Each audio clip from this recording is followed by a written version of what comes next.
What we're really interested in is drawing attention to those wider political and ethical questions around conservation. Not only does it create a record about what's happening in the natural environment, it's also creating a record about how employees work, if they're doing their work effectively, if they're doing enough work, and that can sometimes create tensions.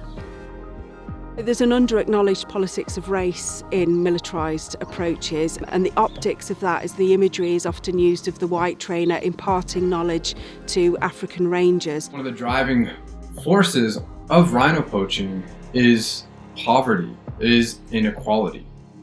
During the French colonial period, there was a great amount of wildlife being destroyed from hunting by the French. Demand reduction campaigns in the context like Vietnam will be more effective if they are attentive to the historic context and socio-cultural differences.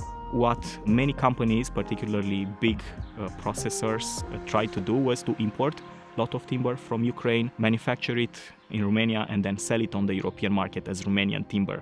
The non-charismatic species often fall through the cracks. So we know that between 11 and 36 million birds are illegally killed in the Mediterranean each year, but we actually don't know what happens with them afterwards, mainly because there is no data on it and because obviously illicit activity is difficult to trace.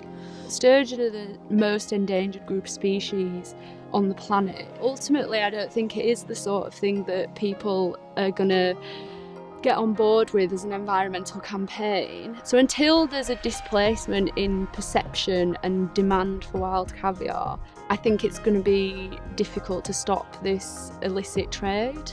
Oftentimes, illegal wildlife trade is occurring in people's backyards, literally, in Europe and in North America.